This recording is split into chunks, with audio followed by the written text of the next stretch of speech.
আসসালামু আলাইকুম আমার প্রিয় ভাই বোনেরা। আজকে আমি একটা নতুন রেসিপি নিয়ে এসেছি। তো এদিকে আমি শিং মাছ কুটে ধুয়ে নিয়েছি। আর এদিকে সিমের বিচি। আজকে শিং মাছ দিয়ে সিমের বিচি দিয়ে রান্না করব।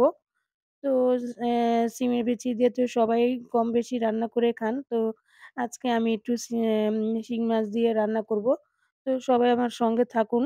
দেখুন আমি কিভাবে এই রান্নাটা করছি।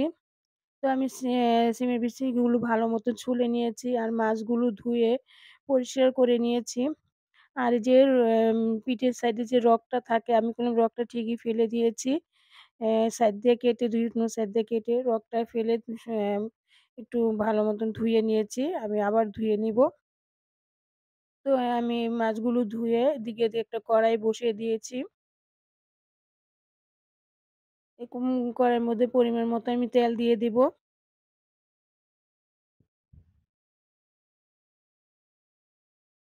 তো আমি পেঁয়াজ কুচিটা দিয়ে দিব।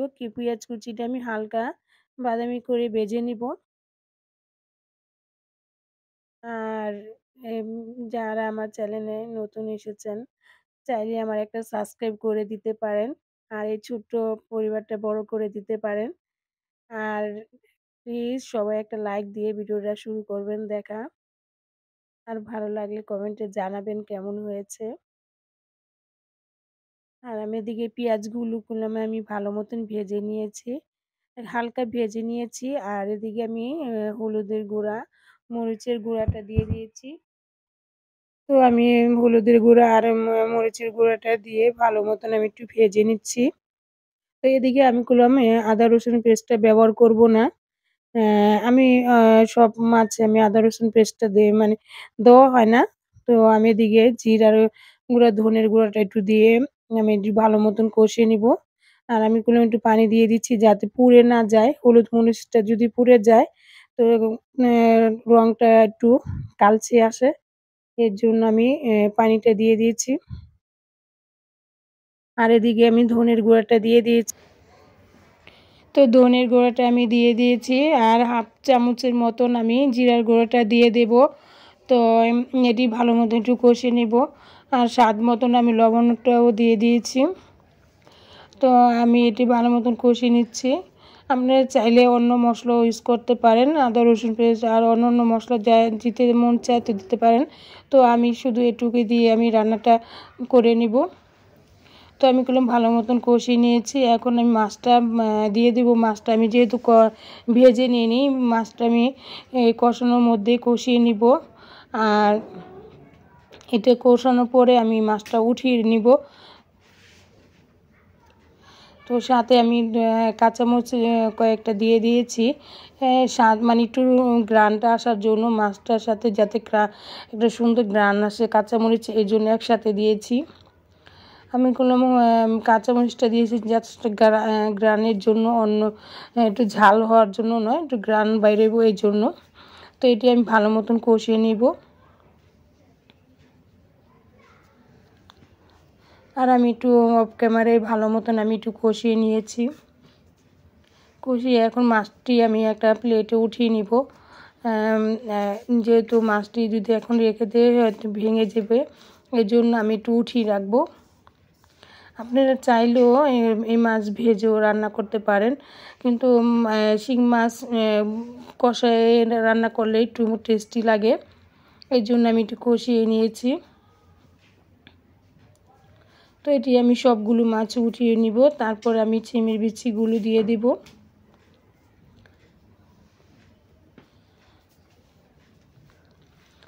তো আমি সিমের বিচিগুলো দিয়ে দিচ্ছি।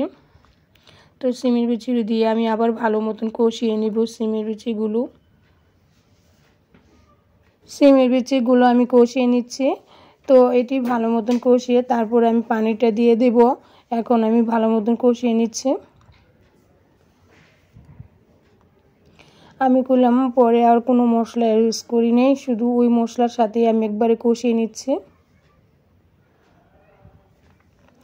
তো এ পর্যন্ত যদি ভালো লেগে থাকে প্লিজ আবারও বলছি একটা লাইক দিয়ে দিবেন। তো আমি অফ ক্যামেরায় আমি কষিয়ে নিয়েছি, একদম পানিগুলো শুকিয়ে নিয়েছি। তো এখন আমি এটার মধ্যে পানিটি দিয়ে দেব।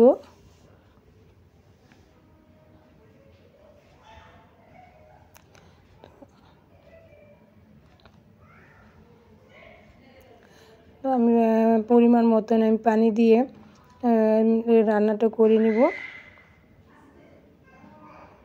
যে আমি পরিমাণ মতো পানি দিয়ে দিয়েছি। আমি যে পর্যন্ত মানে বলকটা না আসবে তখন আমি পরে মাছটি দিয়ে দিব। বলক আসা পর্যন্ত অপেক্ষা করব।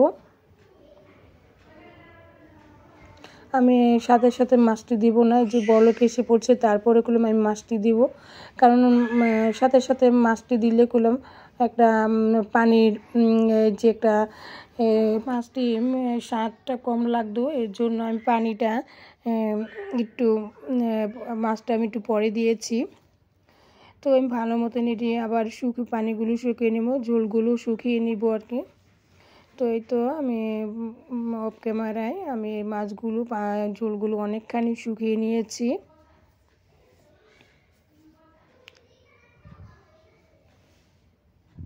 তো আমি আর একটু মানে শুকিয়ে নেব। সাথে আমি যে ধনে পাতাটা দিয়ে দিয়েছি।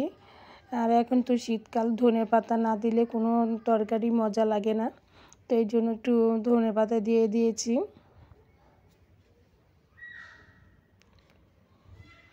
আর এই তো রেসিপিটা কেমন হয়েছে সবাই কমেন্টে জানাবেন।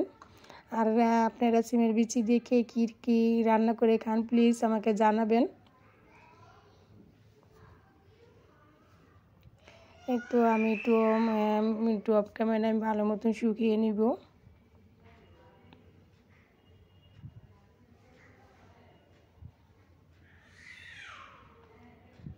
আমার তরকারিটা করলাম অনেকটাই শুকিয়ে নিয়েছি। এখন আমি পরিবেশন করে ফেলবো, আমি নামিয়ে ফেলবো।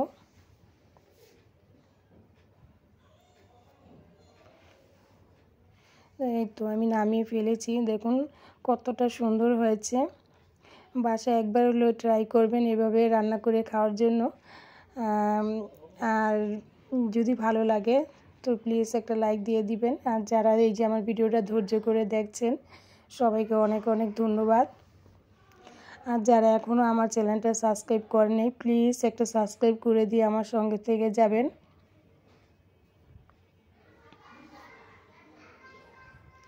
তো এটা কেমন হয়েছে তো কমেন্টে জানাবেন রান্নাটা কেমন হয়েছে। তো সবাইকে অনেক অনেক ধন্যবাদ। আসসালামু আলাইকুম।